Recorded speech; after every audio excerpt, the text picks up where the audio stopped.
Imagine this. You're out in the wild. It's the 13th century. You've got no power tools, no cement, no nails. Hell, you barely have shoes. And yet, somehow, you need to build a house. Not a shack, not a cardboard cosplay tent. A real home that can survive storms, neighbors with torches, and, time. And what do you have? A couple of logs, some mud, and a whole lot of hope. Welcome to medieval real estate, baby. Now before you roll your eyes and go, "Bro, this is just Minecraft IRL, let's pump the brakes." Building without nails wasn't some quirky DIY choice, it was the only option. Nails were ridiculously expensive. We're talking sell a goat and your dignity kind of expensive. Made one by blacksmiths, and if you dropped one in the grass, say goodbye, might as well hold a funeral. People reused them like holy relics. You didn't lose nails, you inherited them. So how did peasants pull it off? They engineered their homes like living Tetris blocks. Every log, every beam had to lock perfectly into place, using shapes like mortise and tenon joints or wooden dowels. It was less hammer time, more puzzle time. These folks weren't just farmers. They were low-key structural engineers with dirt under their nails and zero margin for error. If the angle was off, congrats, your house falls over when someone sneezes. And while you're picturing some sad mud hut, let me stop you. These homes, they could last decades, sometimes centuries. They kept heat in, rain out, and could be built using stuff found within a short walk. Think of it as medieval sustainable architecture, minus the smug Instagram captions. So yeah, next time you strip a screw putting together IKEA furniture, just remember, 700 years ago, a guy in a tunic built a weatherproof house using a stick and a dream. Let that sink in. Let's set the record straight. The average medieval peasant wasn't out there sipping mead and frolicking in flower crowns between plowing fields. Nah, life was rough, like woke up at sunrise, worked until collapse, maybe ate some soup. Kind of rough.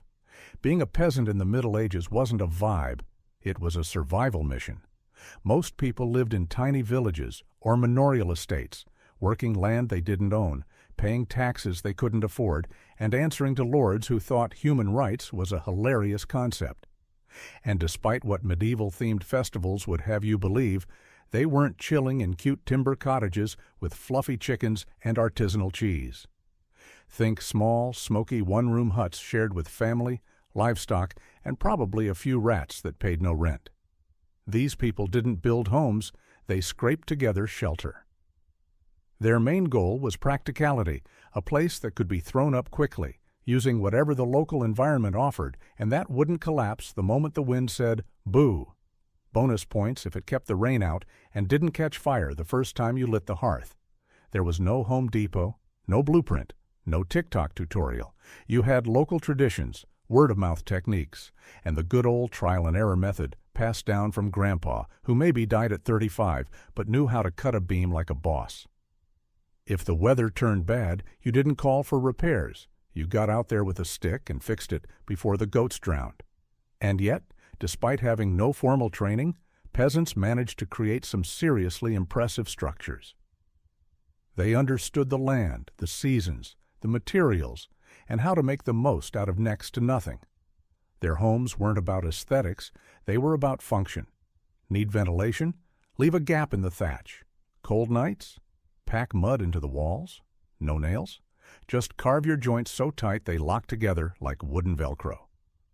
So yeah, while modern folks panic when Wi-Fi goes out, medieval peasants were out here MacGyvering a livable house from sticks and cow poop. Respect. Let's talk about nails. You know, those tiny metal things we take completely for granted, available in bulk at every hardware store, right next to that aisle you always get lost in. But in the medieval world, nails were practically VIPs, literal treasures. The kind of item you counted, guarded, and probably whispered sweet nothings to at night. Why so dramatic? Because iron was insanely valuable. Not just kind of pricey, we're talking craftsman-forged, limited supply, controlled by the lords, expensive. Blacksmiths didn't have factories or conveyor belts. Every nail was made one at a time, by hand, in a fire that took hours to prep, using skills passed down like family heirlooms. Making 100 nails? That was a week's work. You didn't buy nails, you invested in them. So naturally, your average medieval peasant couldn't just stroll up and say, "Hey, I'll take a bucket of nails for my DIY chicken coop." No, they had to figure out how to build entire homes without this magic metallic luxury. And they absolutely crushed it. You'd be surprised how creative people can get when the alternative is freeze to death or get rained on until you develop something medieval doctors couldn't pronounce. Instead of nails, builders relied on joinery techniques that basically turned wooden beams into complex puzzle pieces. We're talking mortise and tenon joints, wooden pegs, aka tree nails, and all kinds of locking cuts that held together with sheer physics, friction, and stubborn determination. And let's be real, it worked better than a bunch of rusty metal. Nails can bend, pop out, or corrode. But wood-on-wood joints? Properly made, they're stronger than most modern furniture. We're talking still standing after 500 years, while your IKEA bookshelf dies in 3 months, strong. Also, nails weren't just rare, they were recycled like gold. When a building got torn down, nails were pulled out carefully, straightened if bent, and stored like family jewels. People would spend hours salvaging old nails from rotting beams. If someone left a nail behind in your house, you didn't call it trash, you called it inheritance. So yeah, nails were the Bitcoin of the Middle Ages, valuable, hard to get, and if you had enough, people looked at you different. All right, time to get into the real wizardry. How in the absolute hell did medieval peasants build entire houses, sturdy ones, mind you, without nails, screws, or glue? Spoiler alert, they were absolute beasts at joinery. This wasn't some half-baked, wobbly, lean-to mess. No, we're talking about wooden frameworks so tight and precise they could survive storms, snow, and centuries of family drama. Let's start with the framework, the skeleton of the house. In Northern and Central Europe, you had the iconic timber frame technique, also known as wattle and daub, or in its fancier version, half-timbering, aka Fachwerk, if you're feeling German today. These weren't just decorative beams. Those babies held the entire house together. Vertical posts, horizontal beams, diagonal braces, it was all one big wooden exoskeleton engineered to survive the apocalypse. The magic trick? Wooden joints? Instead of nails, builders used mortise and tenon joints, basically a chunky wooden tongue on one beam that fits perfectly into a carved hole in another. Add a wooden peg, aka tree nail or trunnel, and boom, it's locked tighter than your ex's phone. Other fan-favorite joints included the dovetail, super stable, looks like a wooden puzzle, and the lap joint, which was basically two beams hugging it out forever. And guess what? These weren't slapdash close-enough connections. They were measured with insane precision. A crooked cut meant your whole structure could warp or fall apart. So builders would prep timber for weeks, sometimes months, carving each piece so it fit just right. No CNC machines, just eyeballs, chalk lines, and an unhealthy obsession with angles. Once the frame was ready, they raised it like a medieval barn dance. Community effort, everyone pulling ropes and shouting. The whole thing could be assembled in a day if the frame was prepped. Think of it as a giant life-size IKEA set, if IKEA came with less swearing and more oxen. And the result? Houses that didn't just stand up, they stood the test of time.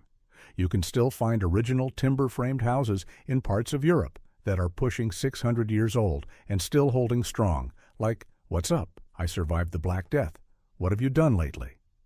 So yeah, medieval peasants may not have had modern tools, but they had something just as good: brains, patience, and a borderline terrifying knowledge of how to make trees defy gravity. Let's talk materials. Because while we love to romanticize medieval times like it was all dragons and destiny, the truth is, peasants built their homes using whatever they could walk to, chop down, or dig up. No imports, no fancy shipments, no premium oak from distant lands. If it didn't grow nearby, it didn't get used. Period. So what did they use? Primarily wood, and lots of it, but not just any random stick. Medieval builders knew their trees like modern coffee snobs, no beans. Oak was the gold standard, strong, durable, slightly smug about it. Oak beams could hold up roofs, walls, even your in-laws' judgment. It was the go-to for framing because once it dried, it was basically medieval steel. Then you had elm, ash, pine, and fir, each with its own personality. Pine, lightweight and easy to work with, great for interior stuff. Fir, resists decay like a champ, even when the weather turns against you. These choices weren't random. Builders matched wood to purpose like pros. Heavy load-bearing beam, oak, roof truss, pine, firewood, whatever was left. And don't even think they were just cutting trees willy-nilly. This was sustainable building before hashtags made it trendy. Wood was precious. Entire villages managed forests carefully because if you chopped everything down this year, congrats, next year you're freezing to death in a mud puddle. Smart peasants equals alive peasants. But it wasn't just about the logs. They used wattle, flexible sticks like hazel or willow, for weaving walls, and daub, a mud-based paste with straw, dung, and whatever else was lying around to seal the gaps. Sound gross? Maybe. But it worked. Wattle and daub walls were breathable, insulating, and way cheaper than stone. Plus, you could patch them with a handful of mud and a bad attitude. And here's the kicker. Everything was prepped by hand. Logs were cut with axes, beams hewn with adzes, and planks split using wedges. No sawmills, no chainsaws. Just sweat, patience, and enough upper body strength to make a CrossFit coach cry. So while modern builders have laser levels and power drills, medieval peasants had tree knowledge, serious biceps, and a deep respect for materials. They weren't just building houses, they were working with nature, not against it. Respect. Okay, now let's get into the medieval peasant's toolbox. And spoiler, it was more bare-bones survival kit than high-tech dream set. No shiny chrome, no cordless anything, and definitely no laser levels. Just a few hardcore, multi-purpose tools wielded by people who knew how to get maximum results with minimum gear. Think caveman toolbox, but upgraded with 800 years of sweat, muscle memory, and don't-die-in-winter energy. Let's start with the MVP, the axe. Not some decorative Viking cosplay prop, the medieval axe was the Swiss army knife of the era. Used for felling trees, shaping beams, carving joints, even digging if things got desperate. It came in different sizes, too. The broad axe was for hewing logs into flat faces. The hatchet, for finer shaping or quick fixes. Basically, if you didn't have an axe, you weren't building squat. Next up, the adze. Looks like a hoe, but bites like a beast. You swing it sideways to shave and smooth wood surfaces, essential for making those tight wooden joints fit perfectly. Using it took insane control. One wrong move and it's either a ruined beam or your foot. And guess what? People still use adzes today in traditional timber framing. It's that good. Then there's the auger, basically a manual drill that looks like it belongs in a horror movie. But don't let the creepy vibes fool you. This thing was a lifesaver for boring deep holes in beams, usually to fit wooden pegs or help with drainage. No batteries, just twist and pray your shoulder doesn't fall off. You also had chisels and mallets, the dynamic duo of fine shaping. When you needed to carve out a mortise or clean up a joint, this was your go-to. The chisel did the cutting, the mallet brought the thunder. Over time, peasants learned to read the grain of wood, basically understanding how not to split the piece you just spent 3 days preparing. Talk about high stakes. And don't forget the plumb line, chalk string, and straight edge. Fancy names for basic tools that helped ensure things were, not crooked disasters. No digital measuring, just gravity, eyeballs, and a lot of judgmental squinting. The craziest part? These tools weren't mass-produced. Often the local blacksmith or even the carpenter made their own. Custom tools for custom jobs. Medieval peasants weren't just using tools, they were inventing them, adjusting them, sharpening them constantly. So, yeah, no tool belt overflowing with gadgets, just a few rugged, timeless tools and the serious skill to make them sing. All right, now that we've covered tools, timber, and technique, it's time to dig into the foundation. Literally. Because let's be real, you can build the fanciest wooden masterpiece on earth, but if it's sitting on a soggy pile of dirt? Congratulations, you just made a really nice compost bin. Medieval peasants knew this. That's why they didn't just slap a house down anywhere. First step? Find the right spot. Top priority, dry, elevated ground. Building in a low-lying, damp area was basically asking for rot, mold, and a personal invitation from every disease known to medieval medicine, which, spoiler, was mostly just guesswork and prayers. So peasants picked high ground, preferably near water, but not too close, and they made sure rainwater wouldn't pool around the home like a medieval moat of doom. Now, what did they use for the actual base?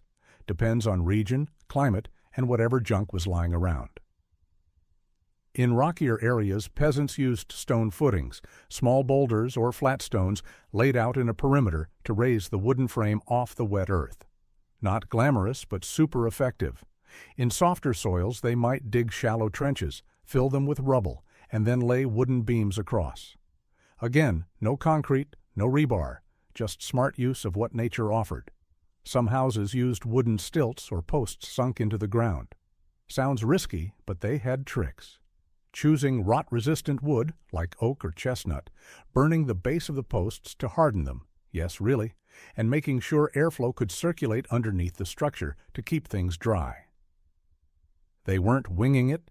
They understood decay better than most of us do with YouTube tutorials. And let's not forget about floors. A lot of medieval peasant homes had none, just packed earth, maybe covered with straw or rushes that were changed occasionally, red once the smell was unbearable. Fancier homes or later constructions might add wooden floorboards over raised beams. But for most, dirt floors were just how it was. One less thing to clean, right? Also, quick shout-out to drainage. These folks didn't have plumbing, but they understood water like they owed it money. Trenches were dug around houses to direct runoff, and thatched roofs were angled just right to dump rain away from the structure. Rain hitting the walls? Rookie mistake. So yeah, no fancy footings, no city inspections, no bulldozers. Just well-earned experience, solid planning, and deep respect for how water can absolutely ruin your life if ignored. Medieval peasants weren't just house builders, they were survival engineers. Let's talk about roofs, the unsung heroes of medieval peasant homes. Because honestly, a house is only as good as what's over your head. And if your roof leaks, well, welcome to medieval misery. So, what did peasants use for roofing? No fancy shingles or metal sheets here. The go-to was thatched roofs, bundles of straw, reeds, or sometimes rushes, layered thick enough to keep out rain, snow, and even birds looking for a free snack. Think of it as nature's original insulation system, complete with a rustic vibe and zero warranty. Thatch was surprisingly practical. When done right, it could last 20 to 30 years, basically like having a medieval Tesla roof, except instead of solar power, it just kept you dry and maybe smelled like hay. The thick layers trapped air, making the house warmer in winter and cooler in summer. Plus, thatch was cheap and locally sourced, so peasants didn't have to beg their lord for pricey materials. But thatching was an art and a workout. You had to bundle the straw tightly, then secure it to wooden battens on the roof frame with hazel twigs or even thin ropes. Skilled thatchers could shape the roof to be steep enough so water would run off like a dream, minimizing leaks and rot.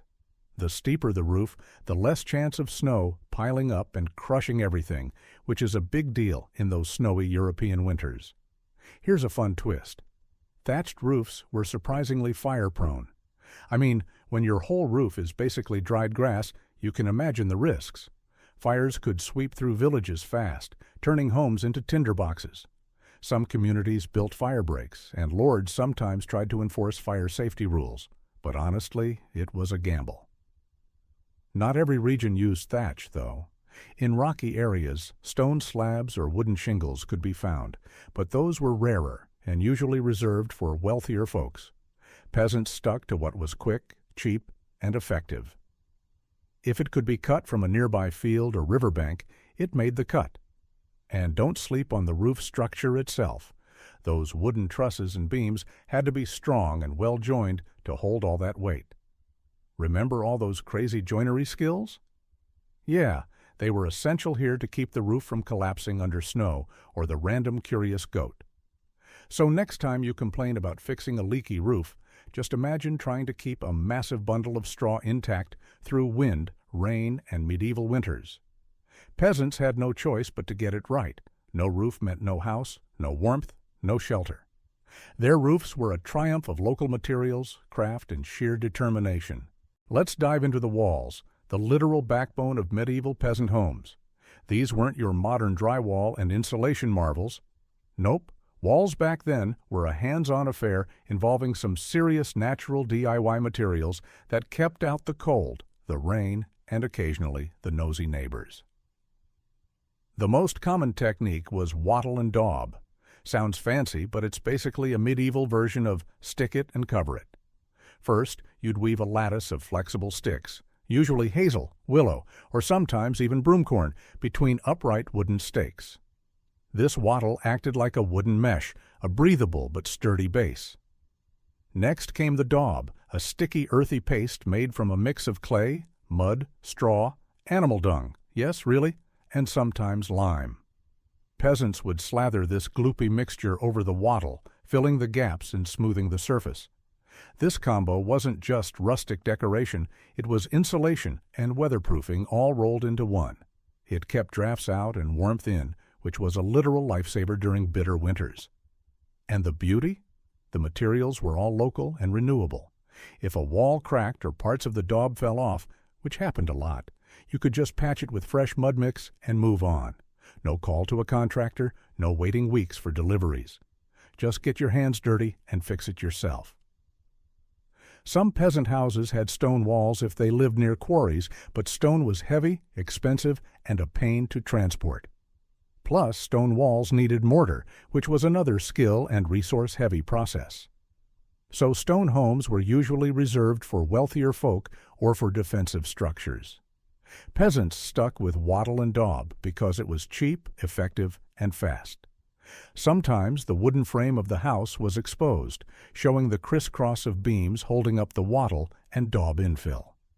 This is where those iconic half-timbered houses get their look, sort of a medieval version of rustic chic before it was cool. And get this, the walls weren't perfectly smooth or symmetrical. They could be a bit lumpy, uneven, and kind of charmingly crooked. But that was part of the deal. Perfect was impossible with hand-mixed mud and sticks. Yet, despite their roughness, these walls provided real protection and warmth. In short, medieval peasant walls were all about resourcefulness, local materials, and a bit of artistic flair. They didn't need drywall or paint because the earth itself was their builder and decorator. So when you see a crooked, mud-smeared wall in a medieval reenactment or a history book, know this. It stood strong against the elements because peasants were masters of turning humble stuff into home. Let's not forget the windows, or rather the medieval peasant's approach to letting light in without turning the house into an icebox. Because while today we complain when the Wi-Fi signal drops, back then the biggest hassle was balancing daylight with warmth and security. Spoiler, it wasn't easy. Windows in peasant homes were, well, minimal. Small holes cut into walls, sometimes just enough for a sliver of sunlight to creep in. Glass? Forget it. Glass was a luxury item, rare and ridiculously expensive. Only churches, castles, and wealthy nobles could afford those fancy transparent walls. For peasants, windows were more about function than fashion. Instead of glass, peasants used oiled parchment or thin animal skins stretched over frames to let some light through while keeping the worst of the chill out. Think of it as the medieval equivalent of frosted glass, but way more rustic and definitely less clear. These coverings were semi-translucent, allowing daylight in but blocking wind and rain. Another trick? Wooden shutters. Peasants crafted sturdy, often rough-cut wooden panels they could close tightly at night or during storms. No fancy locks, just a wooden bar or peg to keep things shut. Shutters also helped keep the heat in during freezing winters and kept out unwelcome guests, like animals or that one nosy neighbor. And let's talk size. Windows were tiny. Larger openings meant cold air rushing in, heat escaping, and a higher chance of rain sneaking inside. So if you wanted to avoid freezing your toes off, you kept the windows small and strategically placed, usually facing south or east to catch the morning sun, but never big enough to turn your hut into a greenhouse.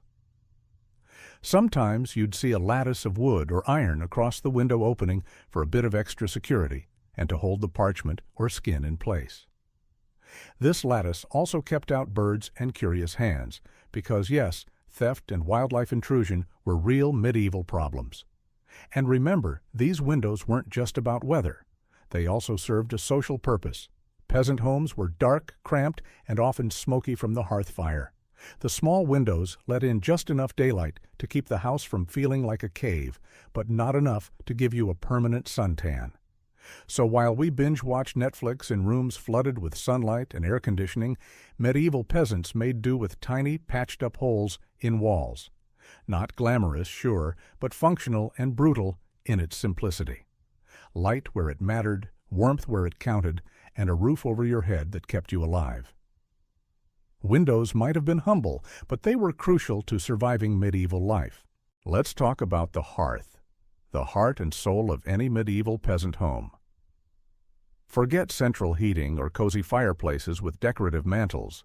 The hearth was a simple pit or stone-lined firebox smack in the middle of the main room, doing the heavy lifting for cooking, heating, and even a bit of socializing. Why was it so important? Because a peasant house without fire was basically a frozen tomb. Winters were brutal, and keeping warm meant staying alive. The hearth was where the family gathered, where meals were cooked over open flames, and where smoke made its slow escape through a hole in the roof or a simple chimney, if they were lucky. Speaking of smoke, get ready for some medieval charm. Most peasant homes didn't have chimneys like we know them. Smoke often filled the room, drifting lazily toward the roof opening. It wasn't exactly fresh air, but it helped preserve the wooden structure by deterring insects and slowing decay. Plus, smoke kept mosquitoes and other pests away, medieval pest control at its finest. Cooking was a delicate balancing act. Pots were hung over the fire using iron hooks or tripods, and food was often stewed or roasted. Grains, vegetables, whatever meat they could scavenge or raise, everything simmered over the flames. Peasants mastered the art of using what they had without wasting precious fuel or ingredients. Fuel was mostly wood, gathered from nearby forests. Peasants knew the value of dry, seasoned wood. It burned hotter, cleaner, and longer. Green wood? That was a rookie mistake, leading to smelly, smoky fires that made your eyes water and your patience run thin. Another neat trick: ashes from the hearth were saved and reused for various household needs. Mixed with water, wood ash became lye, a key ingredient for soap making. Ashes also found their way into gardens as a fertilizer, helping crops grow in poor soil. So nothing went to waste. The hearth was more than just functional, it was a social hub. Families gathered around the fire in the evenings to share stories, plan the next day's work, or simply enjoy a rare moment of warmth and light. It was where oral traditions lived and breathed, where history was passed down through tales and songs.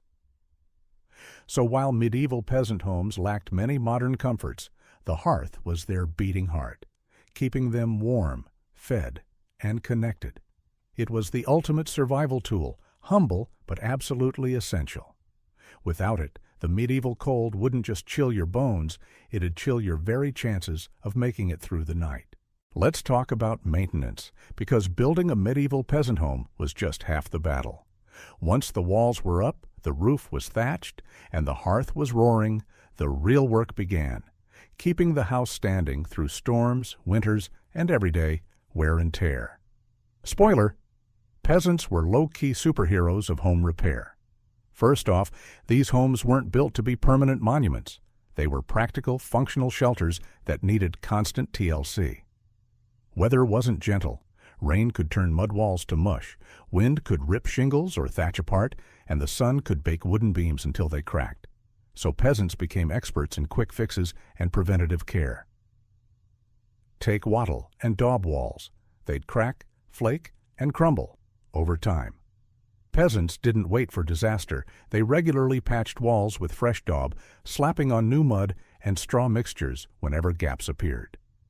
It was like medieval spackle, but way messier and with more chances of getting your hands dirty. Roofs demanded serious attention too. Thatched roofs needed to be combed, patched, and sometimes completely rethatched every couple of decades. If a bird or squirrel made a hole, rain would sneak in, turning wood rotten and walls soggy.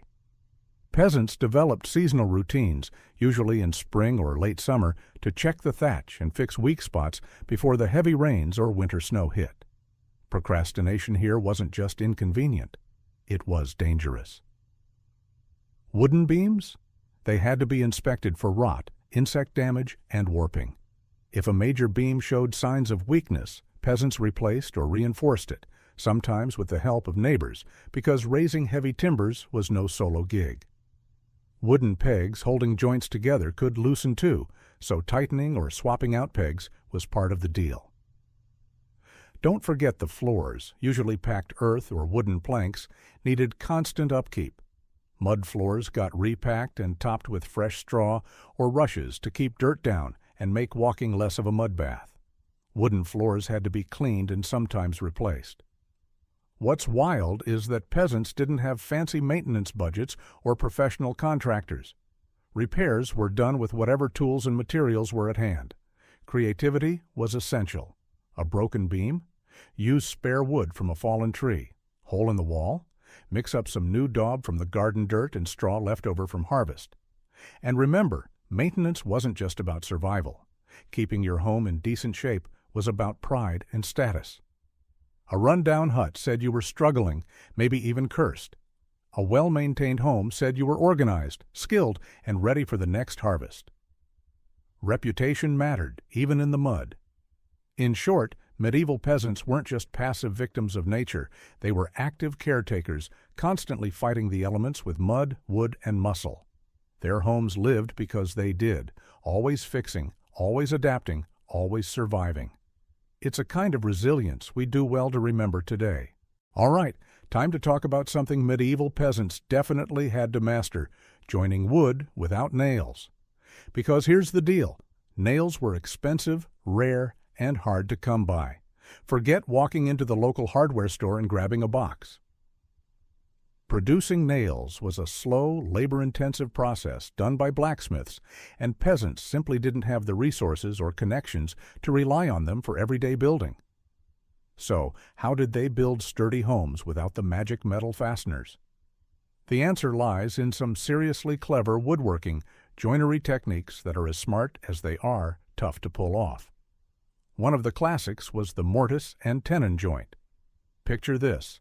One piece of wood, the tenon, is carefully shaped like a rectangular peg, which fits snugly into a carved-out cavity, the mortise, on another piece. When you hammer or wedge these together, you get a rock-solid joint that doesn't need a nail to stay put. It's like nature's Lego bricks, but way more badass. Then there were dovetail joints, often used for smaller connections. These involve angled cuts on the ends of wooden pieces that lock into each other like puzzle pieces, so tight that they resist pulling apart even under stress. It's woodworking ninja-level stuff, and yes, it takes mad skills. Another popular method was using wooden pegs or trunnels, tree nails. Instead of metal nails, peasants drilled holes through the mortise and tenon joints and hammered in hardwood pegs, swelling tight over time and locking the frame in place. These pegs could last centuries, sometimes outliving the wood they held together. What about simpler stuff? Lap joints, where two beams overlap and are tied or pegged together, were common for framing walls or roof trusses. Sometimes ropes made from plant fibers helped keep things in place during construction until the pegs went in. This all required serious craftsmanship.